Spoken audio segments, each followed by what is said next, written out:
saludarles nuevamente, hermanos y hermanas, radioyentes, televidentes e internautas. Les doy la bienvenida a este día, martes 14 de abril, en el estudio de la lección de la Escuela Sabática que vamos a tener con ustedes. Este día voy a realizar el estudio con mi querido pastor de la iglesia de Corsicana, la iglesia de Advenimiento, el pastor Elsevir González. ¿Cómo está usted? Muy bien, pastor, muy bien. Aquí también saludándoles a toda la audiencia que nos escucha aquí en los Estados Unidos, en otros lugares, en otros países. Y muy feliz de compartir aquí la palabra del Señor con ustedes, aquí juntamente con el pastor. En este momento que vamos a estudiar, no nos gusta abrir la palabra sin ponernos de rodillas y orar al Señor para que nos ilumine, nos dé el mejor entendimiento posible. Así es, amén. Vamos a arrodillarnos. Vamos a arrodillarnos. Amantísimo Padre que estás en las alturas de los cielos. Amén. Gracias te damos, Señor, por permitirnos estar aquí reunidos, estudiando tu palabra. Sabemos que estudiando tu palabra podemos crecer espiritualmente y así también poder compartir con muchas personas que también desean aprender de ti, Señor. Así es, Padre.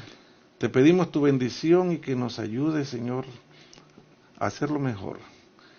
Y te pedimos una bendición especial para toda la audiencia y para todos nuestros hermanos, doquier se encuentren, aquí y en otros países. Señor, gracias por tanto amor. En el nombre de Jesús te lo pedimos. Amén. Amén. Este día la lección trae como título o subtítulo, porque pues el título general de la lección de la semana es el pacto restaurado. Pero como subtítulo, este día martes, la lección dice, Dios acepta al penitente. Y es que, pastor, cuando el pueblo escuchó el desagrado de Dios por lo que ellos habían hecho, ¿cómo reaccionaron? Sabiendo de que el Señor no los guiaría a Canaán por haber pecado. ¿Cómo reaccionaron ellos? Bueno, vamos a ver qué nos dice la palabra del Señor. Y esto lo podemos encontrar en Éxodos 33, del 1 al 6, y dice así: el Señor dijo a Moisés, ve, sube de aquí, tú y el pueblo que sacaste de Egipto, a la tierra que juré a Abraham, Isaac y Jacob, al decirles a tus descendientes las daré. Yo enviaré delante de ti a mi ángel y echaré al cananeo, al amorreo, al hitita, al fereceo, al heveo y al jebuseo. Ve a la tierra que emana leche y miel. Yo no subiré contigo porque eres un pueblo muy terco, no sea que te consuma en el camino. Al oír esta grave noticia, el pueblo se vistió de luto y ninguno se puso sus atavíos. Entonces el Señor dijo a Moisés, di a los israelitas, vosotros sois un pueblo terco. Si yo fuera otro con vosotros, en un momento podrían consumirlos. Quitad vuestros atavíos para que yo sepa lo que he de hacer.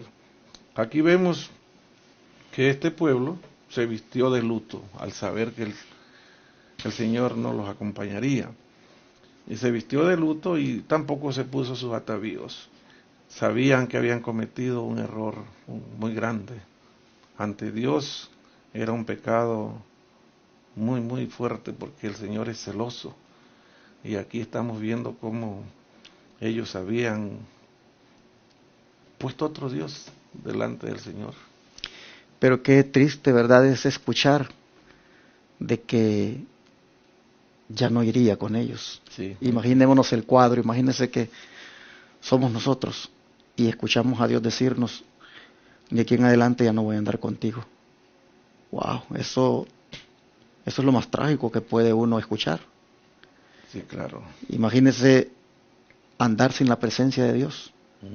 Es prácticamente estar a merced del enemigo. Es, por decirlo así, quedar uno completamente perdido. Y eso fue lo que el pueblo se acarrió con su desobediencia. Que Dios dijera estas palabras, ya no voy a subir contigo, porque eres, como dice su Biblia ahí, eres un pueblo terco, y si subo contigo te voy a consumir.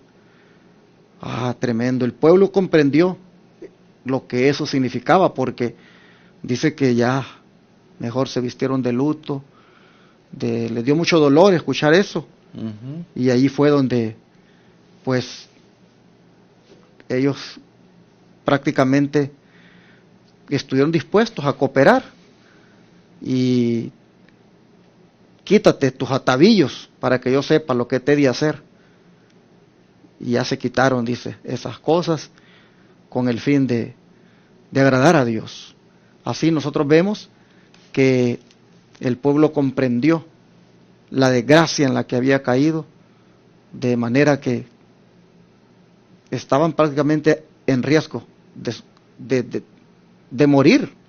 Ahora, ¿dónde levantó Moisés el tabernáculo después de esa terrible experiencia? ¿Y qué señal revelaba esperanza para aquellos que buscaban al Señor? Ok, leyéndolo aquí, da varios versículos, pero dice, Moisés tomó la tienda y la extendió fuera del campamento, lejos, y la llamó tienda de reunión. En otras dice tabernáculo, exacto. Tabernáculo de reunión. Y cuando salía Moisés a la tienda, todo el pueblo se levantaba y cada uno quedaba de pie a la entrada de su tienda. Y miraban en pos de Moisés hasta que él entraba en la tienda. Y cuando Moisés entraba en la tienda, la columna de nube descendía y se ponía a la entrada de la tienda, y el Señor hablaba con Moisés. Cuando el pueblo veía la columna de nube a la entrada de la tienda, cada uno se levantaba a la puerta de su propia tienda y se postraban. O sea, eso les daba confianza de que miraban que el Señor se manifestaba por medio de esta nube. Interesante. Así que nosotros vemos que la presencia de Dios, pues todavía seguía, pues no del todo aquí los había dejado, porque ellos habían reconocido su pecado. Entonces Dios continuaba estando presente, solo que dice fuera del campamento. Bueno, vamos a ver lo que dice el don profético. ¿Qué le parece si lee la nota que está ahí? Se levantó la tienda fuera del campamento, pero Moisés la llamó el tabernáculo de testimonios. A todos los que estaban verdaderamente arrepentidos y deseaban volver al Señor, se les indicó que fueran allá a confesar sus pecados y solicitar la misericordia de Dios. Cuando volvieron a sus tiendas, Moisés entró en el tabernáculo con ansioso interés.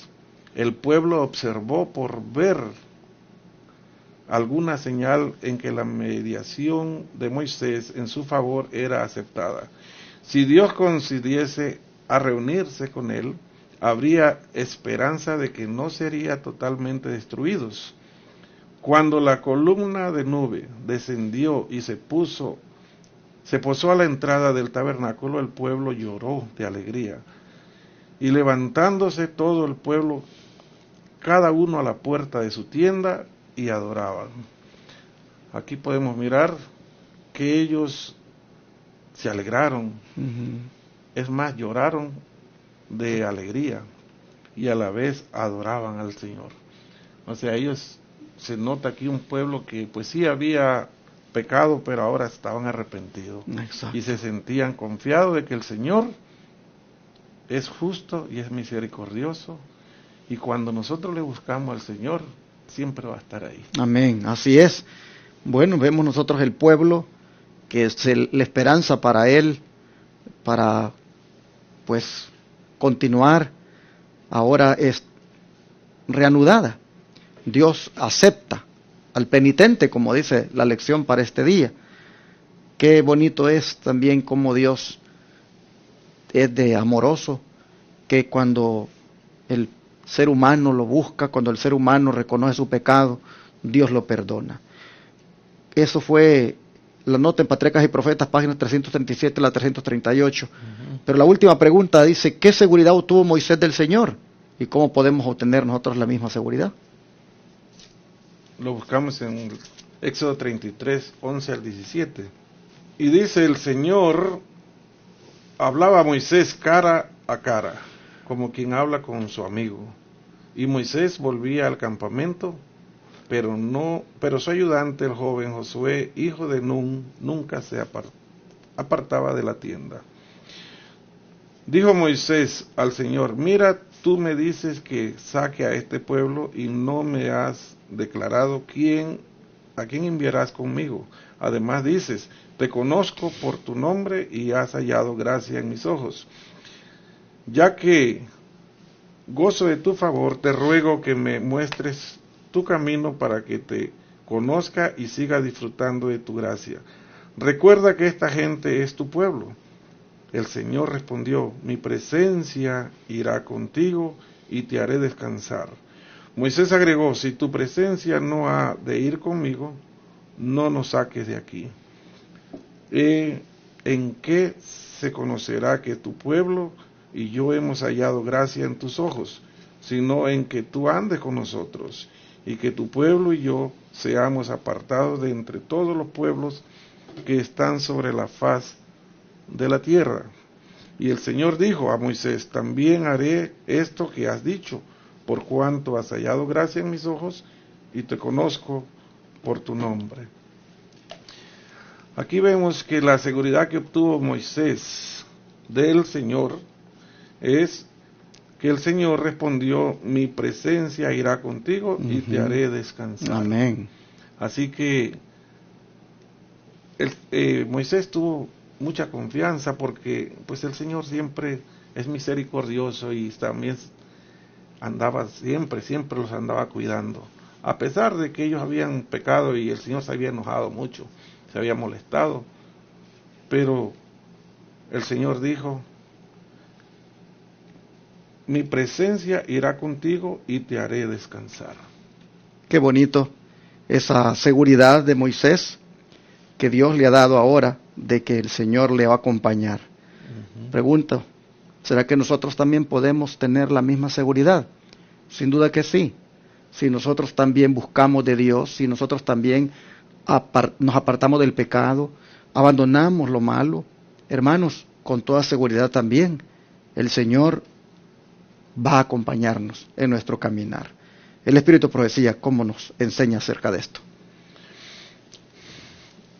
Dice, esta experiencia y sobre todas las promesas de que la divina presencia le ayudaría fueron para Moisés una garantía de éxito para la obra que tenía delante, y la consideró como si mucho más valor que toda la sabiduría de Egipto o que todas sus proezas como estadista y jefe militar. Recordemos que Moisés fue estudiado con toda la mejor academia de ese tiempo, ¿no? Fue estudiado allá, era el hijo del rey. Así que él tenía todos sus estudios, pero dice que él se sentía mucho mejor aquí en las cosas del Señor que estando como estadista militar. Dice, no hay poder terrenal, ni habilidad, ni ilustración que pueda subsistir la presencia permanente de Dios. No hay nada en este mundo, hermano. Si nosotros nos apegamos al Señor, no hay nada en este mundo que pueda llenarnos más que la seguridad de andar al lado de nuestro Señor, porque el Señor nos ha prometido llevarnos a vivir con Él, y tenemos que creer en eso y tenemos que ser fieles. Amén. Amén, así es. Sigue diciendo la nota, id a Dios y decidle como Moisés, no puedo conducir a este pueblo a menos que tu presencia vaya conmigo. Luego pedid aún más, orad con Moisés, te ruego que me muestres tu gloria. ¿Qué es esta gloria? El carácter de Dios. Así lo proclamó el Señor a Moisés. Aférrese el alma con fe viviente a Dios. Cante la lengua sus alabanzas. Cuando os halléis reunidos, dedicad vuestra mente con reverencia a la contemplación de las realidades eternas. Así os ayudaréis mutuamente a ser espirituales. Cuando vuestra voluntad esté en armonía con la voluntad divina, estaréis en armonía unos con otros y tendréis a Cristo a vuestro lado como consejero. Bueno, nosotros también entonces podemos tener esa seguridad que Moisés tuvo en la medida en que andemos en una experiencia diaria con el Señor y que sepamos de que Él va a cuidar de nosotros. Me gusta esta nota que leímos, donde Moisés dice, yo no voy, si tú no vas conmigo, yo no voy. No puedo conducir este pueblo a menos que tu presencia vaya conmigo. ¿Qué le parece esa actitud de Moisés como líder? Es que nosotros sin el Señor, sin la presencia del Señor, no somos nada. Uh-huh. Exacto. Y él le dijo, si tú no vas conmigo, pues yo no voy. ¿Qué puedo hacer yo sin ti? Exacto. No puedo hacer nada. Y nosotros tenemos que pensar lo mismo. Nosotros tenemos que pensar siempre y decirle al Señor, Señor, ayúdame a guiar este pueblo, si estamos estudiando con alguien, Señor, ayúdame a estudiar con esta persona, que eres tú el único que puedes cambiar la mente de una persona que ha venido aprendiendo cosas diferentes en toda su vida. Y hoy en día nos toca a nosotros pedirle al Señor para que su Santo Espíritu pueda también obrar en todas estas personas con quien estudiamos, con quien alternamos. Amén. Y que en primer lugar, pues, esa presencia del Señor esté conmigo. Amén, así es. Bueno, así de esta manera hemos llegado al final de la lección, agradeciéndole a Dios porque Él es un Dios de oportunidades. Él es un Dios que le da al que quiera arrepentirse, al que quiera comenzar de nuevo en su vida, Dios le concede otra oportunidad. Hermanos, este día no vayamos a ningún lugar sin antes decirle al Señor, no voy si tu presencia no va conmigo. Imagínense que todos los días le dijéramos eso al Señor. No voy a ir al trabajo si tu presencia no va conmigo. No voy a ir a esto si tu presencia no va conmigo. Hermanos, pedir la presencia de Dios en nuestra vida es lo más importante en este tiempo. Así fue como Dios aceptó al pueblo de nuevo cuando éste se humilló y buscó a Dios. Vamos a orar, a pedirle al Señor que nos ayude a nosotros de la misma manera, pues vivir con temor de Dios y deseando la presencia del Señor. Vamos a rodearnos para orar. Señor, este día tú nos has mostrado que el penitente o el que se arrepiente de pecados, si busca de ti, Señor, tú lo aceptas. Hoy nosotros estamos acá pidiéndote que por la gracia de Cristo, por su sangre derramada, también nos hagas aceptos delante de tus ojos. Amén. Padre, gracias por esta lección, porque hay esperanza para nosotros. Te rogamos, Señor, que andemos seguros en tus caminos y así, pues, tengamos esa frente en alto, sabiendo de que hemos sido aceptados por ti, por la gracia de Cristo. Amén. Gracias, Padre, lo agradecemos en el nombre de Jesús. Amén. Amén.